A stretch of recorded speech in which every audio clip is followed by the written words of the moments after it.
se a ciência médica e mídia, especializada ou não, costuma denominar depressão como sendo a doença do século, que teria ela de espiritual? E se muito, não estaria de certa forma indiferente à ciência médica que pretende tratar da depressão? Eu digo, bom, eu acho que a depressão ela não é uma doença, ela é um sintoma que pode ser de muitas coisas diferentes. A coisa vai se traduzir num comportamento depressivo. Isso que é uma espécie, vamos dizer, de recusa de fazer para si mesmo os benefícios mais óbvios que você precisa. Porque o sujeito depressivo ele não quer viver. Eu uma vez conheci um sujeito que era um homem muito elegante, muito educado, muito culto. Uma das pessoas mais encantadoras que eu conheci na minha vida. Conversava bem, então, a gente jogava xadrez, às vezes terminava a partida de xadrez e ele ia se trancar no banheiro e tentar se matar. Fazia isso 2, 3 vezes por semana. Tinha que viver fiscalizado. Eu nunca entendi por que era isso. Então, vamos dizer, para sondar as causas disso naquela biografia em particular, você precisa dedicar talvez anos a fio, a não ser que você fosse um gênio da psicologia, como o Dr. Miller, mas ele nunca foi cliente do Dr. Miller. Quando eu conheci o Dr. Miller já era tarde, esse cara já estava em outra. Então, também conheci casos de camarada que assim, se deitava na cama e se deixava morrer. Ele ficava 6 meses, não levantava nem para tomar banho, nem coisa nenhuma. Se não tratassem dele, o cara iria para o brejo. E eu vejo que um fundo de depressão existe também em muitas dessas condutas de covardia, quer dizer, assinalando aqui. Quer dizer, o sujeito que ele busca muita proteção quando ele não precisa, se comporta como um adolescente quando já é um homem adulto, ele está negando a si mesmo certos direitos que você tem. Eu vejo, por exemplo, como as pessoas falam hoje, todas falam com uma vozinha muito fraquinha, às vezes meio afeminada, mesmo pessoa que não é viadagem, não, os caras não são viados, não, mas a voz deles sai fraquinha. Eu digo, por quê? Você é um homem adulto, você tem direito a uma voz de homem adulto, então use a sua voz, né? Tá certo? Quando você ficar velho, você vai perder mesmo. No fim da sua vida, você vai estar falando que nem uma velhinha. Tá certo? Mas, enquanto pode, desfruta o que. O que pode.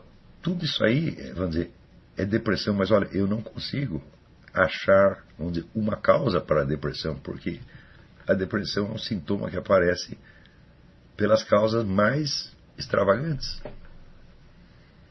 Eu acredito que toda doença psiquiátrica ela tem uma causa neurobiológica, alguma coisa está falando, mas acontece que a situação, de umas situações existenciais deprimentes, se duram muito tempo, elas criam uma alteração neurobiológica do cara, e daí você tem a causa e tem a causa da causa.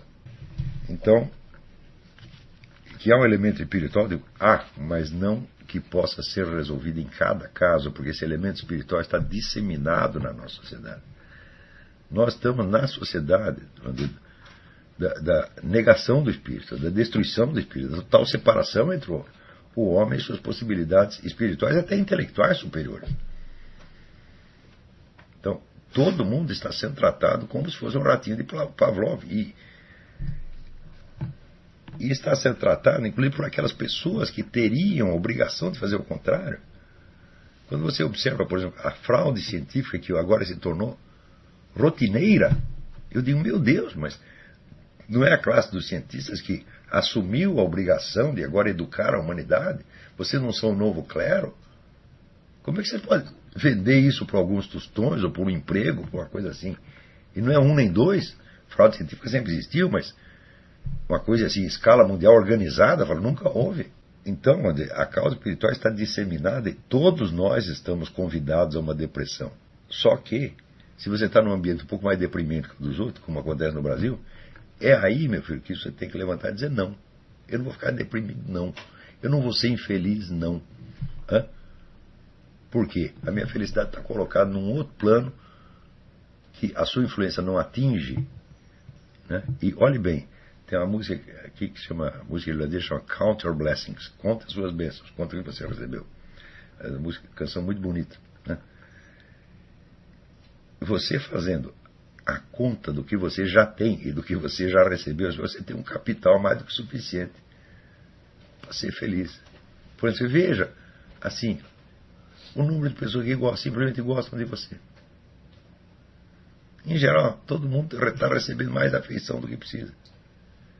Eu sempre disse, eu não quero que ninguém goste de mim, eu não faço questão de gostar de mim, porque minha mulher gosta de mim, meus filhos gostam de mim, aqui Isabela Alessandro gosta de mim, a Priscila gosta de mim, meus cachorros gostam de mim, minha mãe gosta de mim. Já é mais do que eu mereço. Porque que mérito tenho eu para que todas as pessoas gostem de mim? Não tenho mérito nenhum. Então vocês estão gostando, estão levando vantagem. Você tem um cachorro, a afetividade de um cachorro é uma coisa assim que preenche 10 almas humanas, você tá entendendo? Quando você chega em casa e vê a alegria extraordinária que aquele bicho que recebe, eu digo, meu Deus do céu, eu largo esse coitado aí, às vezes até esqueço de dar comida para ele, ele me ama desse jeito. Então, eu acho que todos, em geral, os seres humanos, recebem mais amor do que precisam. Mas como eles julgam a situação de acordo com uma demanda afetiva anterior, do tempo de infância, eles ficam achando que precisa de mais e não precisa, está mais do que suficiente. Agora, se você não reconhece, porque tem gente que tem isso, tem pessoas que não são capazes de amar, tem pessoas que não são capazes de ser amadas. Por mais que você ame o desgraçado, a desgraçada, eles não sentem. Daí sabe o que você tem que fazer? Tem que bater na pessoa. Você acha que eu estou com raiva de você? Agora eu vou mostrar o que é a raiva. Alguém pergunta, depressão não pode ser traduzida como ingratidão, especialmente ingratidão a Deus? Certamente tem esse componente. Então você não pode ser grato por uma coisa que você não sabe que recebeu. Daí o negócio do count your blessings. Conta o que você já tem. Conta o que você já recebeu. Por exemplo, uma vez tem uma pessoa para me falar, meu pai não fez nada por mim, ele me abandonou logo quando era criança. Eu digo, bom, mas ele gerou você, não gerou? Você poderia fazer isso por você mesma? Então, no mínimo, o pior dos pais fez isso por você. Que é infinitamente mais do que você poderia fazer. Então, vamos dizer, essa gratidão você tem que ter. Quem disse que naquele dia, precisamente, seu fulaninho tinha que ir para a cama com dona fulaninha e criar justamente eu? E por que tinha que ser eu, no meio de tantos milhões de espermatozoides que estavam lá no depósito? A consciência que você tem que ter de que a sua existência não é necessária, de que você poderia não existir, isso aí você nunca pode tirar da cabeça, porque isso é uma realidade. Você existe por um ato arbitrário do amor divino. Só de você lembrar, você falou, pô, eu existo. Caramba. Eu poderia fazer isso por mim mesmo? Não posso. Isso deve ser um elemento de meditação constante. Por quê? Porque isso te encaixa dentro da estrutura da realidade das coisas. Onde você vê que tem coisas que acontecem necessariamente, dadas certas causas, outras se seguem necessariamente. Tá certo? Porém, o nascimento de um ser humano, vamos dizer, ele é geneticamente inexplicável. Porque na hora que estão lá os dois transando, sai um montão de espermatozoide. Que podia ser o seu vizinho, podia ser outra pessoa. Por que fui eu falando? A genética não vai explicar isso jamais. Não há lei que determine isso. Os benefícios, eu já até escrevi um artigo a respeito disso. Os benefícios de que as pessoas de classe média até baixa desfrutam hoje são os benefícios que a aristocracia tinha em outras épocas. A aristocracia pagava esses benefícios com o serviço prestado. Não é isso? Então o sujeito tinha lá um belo castelo, as pessoas pagavam imposto para ele tinha 40 amantes, etc. Mas na hora que estourava a guerra, é você que vai para lá, meu filho. Então ele oferecia a sua vida. E, portanto, vamos dizer, o que ele recebia de benefícios, que para nós parece ter um absurdo, tanta coisa, aos olhos dele não o diminuía. Ele tinha o mérito. Está compreendendo? Agora, se a pessoa recebe um monte de benefício, não precisa fazer nada para pagar o benefício,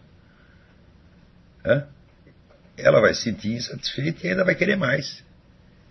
E quanto mais der, vamos dizer, você está criando um desequilíbrio de direitos e deveres.